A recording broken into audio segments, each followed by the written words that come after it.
Assalamualaikum warahmatullahi wabarakatuh. Selamat pagi semuanya. Pertemuan sebelumnya kita telah belajar mengenai pengertian dan unsur iklan, slogan, dan poster. Pertemuan hari ini kita akan belajar menyimpulkan informasi dan pesan di dalam iklan. Nah, tujuan pembelajarannya adalah sebagai berikut. Yang pertama adalah menjelaskan kembali unsur-unsur pembentuk iklan. Dan yang kedua adalah menyimpulkan informasi, pesan, dan ajakan dalam iklan. Berikut penjelasannya. Iklan memang sering sekali kita jumpai di radio, TV, YouTube, di jalan raya, tempat umum, dan sebagainya. Namun sering sekali kita salah untuk mengartikan maksud dari iklan. Nah, cara agar kita dapat mengartikan atau menyimpulkan maksudnya secara lengkap, kita harus memahami unsur-unsur pembentuk iklan. Ada 6 unsur pembentuk iklan, yaitu sumber, media, pesan, dan penerima, efek, dan umpan balik. Ibu akan jelaskan satu persatu. Berikut penjelasannya. Pertama, sumber. Sumber adalah pemasang atau orang yang berinisiatif untuk memasang iklan atau yang mendanai sebuah iklan. Tentu saja dari sumber kita mengetahui apa maksud dan tujuan dari dipasangnya sebuah iklan. Misal di jalan raya kita melihat kalau mau pemilu banyak spanduk yang mempromosikan calon pemimpin. Nah, misalnya calon wali kota, gubernur. Nah, tentu saja yang menjadi sumber dana atau donatur dan iklan itu adalah si calon pemimpin tersebut. Artinya si calon pemimpin itu mau untuk mempromosikan dirinya kepada masyarakat. Itulah yang dimaksud dengan sumber. Yang kedua adalah pesan. Pesan adalah informasi yang disampaikan.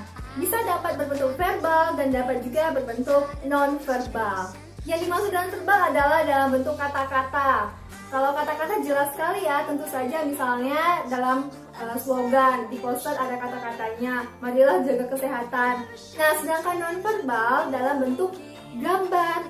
Contoh misalnya di taman kita jumpai ada poster gambar rumput seperti yang Anda lihat, dan ada gambar kaki dan silang. Artinya tidak boleh memijak rumput. Meskipun tanpa kata-kata, kita dapat mengetahui apa informasi atau pesan dalam poster tersebut. Itulah yang dimaksud dengan pesan. Ketiga, media. Media adalah sarana yang digunakan untuk menyampaikan informasi, apakah media cetak ataukah media elektronik, bisa radio, bisa dari internet, bisa dari koran, majalah, dan sebagainya. Keempat, sasaran. Setiap iklan tentu saja memiliki sasaran kepada siapa ditujukan iklan itu. Misal, apakah untuk pelajar, apakah untuk orang tua, atau semua masyarakat. Contohnya, iklan make up tentu saja sasarannya adalah wanita.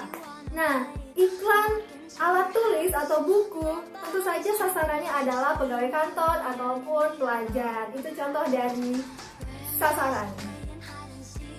Unsur yang kelima adalah efek. Efek adalah perubahan yang terjadi kepada si penerima. Apakah itu perubahan dari pola pikir, gaya hidup, kebiasaan, dan sebagainya. Nah, karena iklan itu pasti persuasif atau sifatnya mengajak. Jadi yang diharapkan ada efek yang terjadi kepada si penerima iklan. Unsur yang terakhir adalah umpan balik. Umpan balik adalah tanggapan yang terjadi atau tanggapan dari si penerima iklan. Apakah penerima iklan mau mengikuti apa yang diajak dari sebuah iklan dengan membeli atau mengikuti pola-pola yang diajak. Misalnya ada iklan layanan masyarakat yang mengajak untuk menjaga kebersihan. Lalu si penerima iklan jadi ikut untuk menjaga kebersihan. Itu yang dimaksud dengan umpan balik. Nah, itulah unsur-unsur pembentuk iklan. Untuk lebih jelasnya, perhatikan contoh iklan berikut.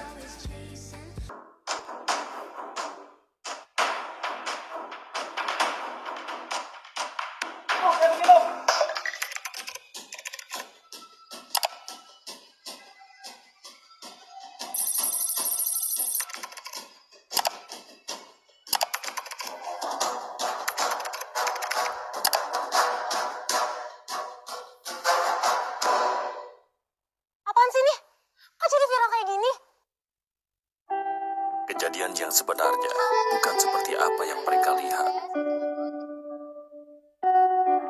Jangan ikut menyebar sesuatu yang belum tentu benar. Hindari hoax dan stop hoax. Jadilah bangsa yang cerdas dalam menerima berita di dunia maya.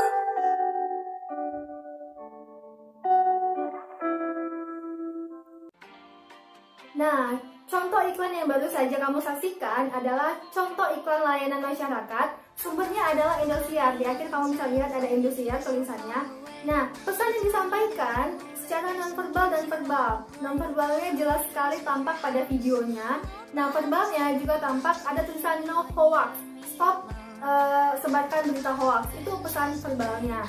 Nah, lalu kalau dilihat dari media penyampaian iklan tersebut adalah media elektronik, bisa YouTube, bisa internet, bisa juga televisi karena berbentuk video, tidak mungkin radio ataupun poster.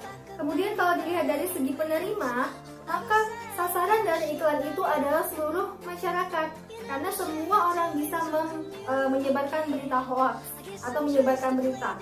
Lalu kalau dilihat dari efek dan umpan balik, yang diharapkan adalah masyarakat dapat menerima dan mengubah pola pikirnya untuk tidak lagi menyebarkan berita hoax.